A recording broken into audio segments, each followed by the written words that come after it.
दिल्ली एक ऐसा शहर जिसे हम सिर्फ कैपिटल नहीं बल्कि देश की धड़कन भी कहते हैं। ओल्ड दिल्ली की गलियां हो, सुप्रीम कोर्ट हो या फिर पार्लियामेंट की सिक्योरिटी हो, ये सब मिलाकर एक ऐसा माहौल बनाते हैं जहां देश की हार्ट बीट चलती है। लेकिन एक ऐसा वक्त जब सभी लोग अपने अपने कामों में बिजी थे, तभी अचानक से एक बड़ा सा धमाका होता है और पूरा इंडिया कुछ पलों के लिए रुक सा जाता है। पर सोचने की बात यह है कि जब भी कोई अटैक दिल्ली में होता है तो उसका इंपैक्ट एक जगह तक सीमित नहीं रहता, उसका इंपैक्ट दिल्ली तक ही नहीं रहता बल्कि वो हमेशा नेशनल डिस्कोरेज को चेंज करता है।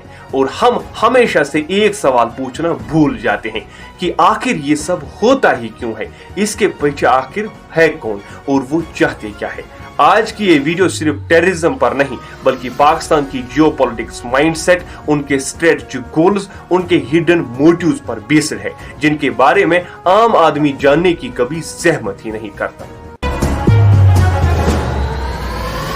दिल्ली में जब भी कोई अटैक होता है तो वो रैंडमली सेट किया हुआ प्लान नहीं होता बल्कि उसकी टाइमिंग, उसकी लोकेशन, उसका टारगेट सब केयरफुली प्लानड होता है। इंडिया में जब भी कोई अटैक हुआ है, आपने ये नोट्स किया होगा, जब भी ये अटैक होते हैं तो ये पॉलिटिकली सेंसिटिव पीरियड में होते हैं, यानी जब देश में इलेक्शन चल रहे होते हैं, पार्लियामेंट सेशन में होता है या फिर इंडिया किसी क्रिटिकल इंटरनेशनल मीटिंग के लिए प्रिपेयर हो रहा होता है। और इस बार दिल्ली को चूज करने का मतलब था पूरी दुनिया का अटेंशन एकदम से इंडिया पर लाना, क्योंकि अगर अटैक जयपुर, अहमदाबाद या किसी और स्टेट में होता तो कवरेज वहां भी मिलती, पूरे देश को वहां भी शॉक लगता। लेकिन जब अटैक दिल्ली जैसी जगह पर होता है तो वो न्यूज इंडिया की न्यूज नहीं बल्कि ग्लोबल हेडलाइंस बन जाती हैं। और पाकिस्तान की इंटेलिजेंस एजेंसी स्पेशली ISI को ये बात अच्छी तरह पता थी और वो कैजुअलिटी बढ़ाना नहीं चाहते थे बल्कि इंपैक्ट बढ़ाना चाहते थे। पाकिस्तान की फॉरेन पॉलिसी में एक कंसेप्ट हमेशा से रहा है, वो है low intensity conflict. Direct war उनके लिए पॉसिबल नहीं है, क्योंकि चाहे 1947 हो, 1965 हो, 1971 या फिर 1999, उन्हें हर बार हार का सामना करना पड़ा और आज उनकी इकोनॉमी भी वॉर अफोर्ड नहीं कर सकती और इंटरनल प्रेशर उन्हें कुछ करने नहीं देता। इसलिए उन्होंने अल्टरनेटिव चूज किया, वो है प्रॉक्सी वॉर, यानी वॉर होगी लेकिन ओपनली नहीं होगी, टेरर ग्रुप्स के थ्रू होगी, अंडरग्राउंड नेटवर्क्स के थ्रू होगी।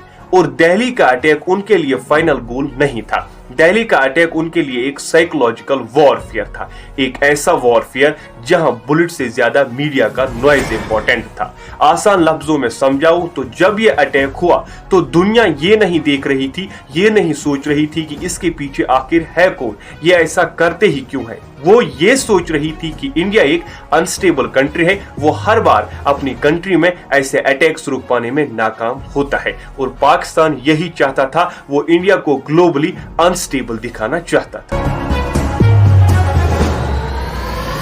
दिल्ली का अटैक एक सिंबॉलिक अटैक था। यहाँ इंस्टीट्यूशंस है, पार्लियामेंट है, PMO है और पाकिस्तान को अच्छी तरह से पता है अगर यहाँ कुछ होगा तो पूरी कंट्री पैनिक हो जाएगी। सबसे इंपॉर्टेंट है, पॉलिटिकल प्रेशर बढ़ जाएगा, अपोजिशन लाउड हो जाएगा, पूरा सिस्टम डिफेंसिव मोड में चला जाएगा। अब आप बोलोगे कि एक अटैक से इतना सब कैसे होता, तो हम हमेशा से यही सोचते हैं कि अटैक सिर्फ फियर क्रिएट करता है, लेकिन जियोपॉलिटिक्स में ये एक मल्टी लेयर्ड ऑपरेशन होता है, जहां पहला लेयर होता है साइकोलॉजिकल इंपैक्ट, दूसरा पॉलिटिकल प्रेशर, तीसरा इंटरनल अनस्टेबिलिटी। पाकिस्तान का सिंपल एम था, इंडिया को अंदर से इतना खोखला करो, इतना कॉन्फिडेंट करो, इतना उनके हौसले को तोड़ो कि इंडिया डायलॉग्स में डिफेंसिव हो जाएगी, ग्लोबली अपनी रेपुटेशन को बचाने में बिजी हो जाए और वो डिफेंसिव मोड में चला जाए।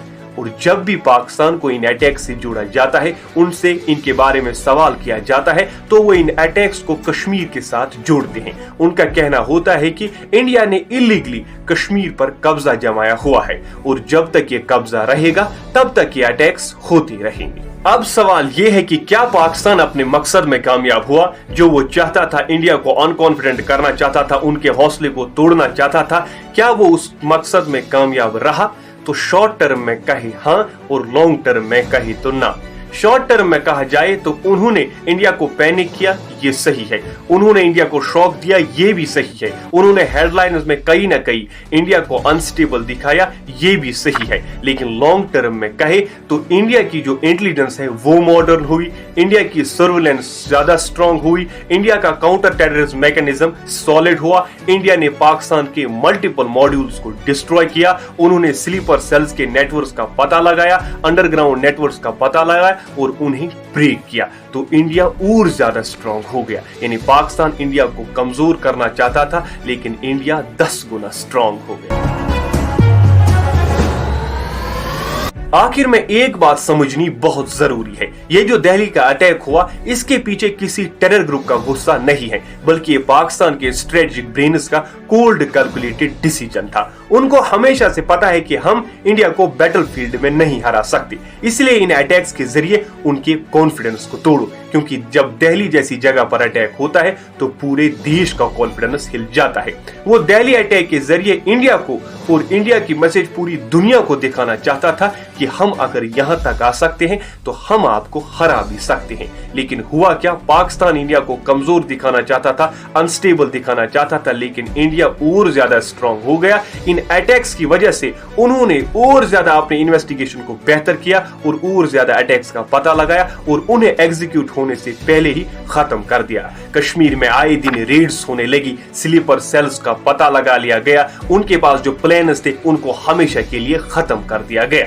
और अब सवाल ये है कि क्या ये सब ऐसे ही चलता रहेगा? क्या हमेशा हमारे लोग मरते रहेंगे, हमें हमेशा इन अटैक्स को देखना पड़ेगा, या फिर इंडिया इसके खिलाफ एक्शन लेगा और हमेशा के लिए कहीं ना कहीं इन अटैक्स को रोकने में कामयाब होगा? आपका इसके बारे में क्या कहना है हमें कमेंट्स में जरूर बताइए। इसके साथ साथ अगर आपको हमारी वीडियो पसंद आई हो तो हमारे इस वीडियो को लाइक कीजिए और चैनल को सब्सक्राइब कीजिए।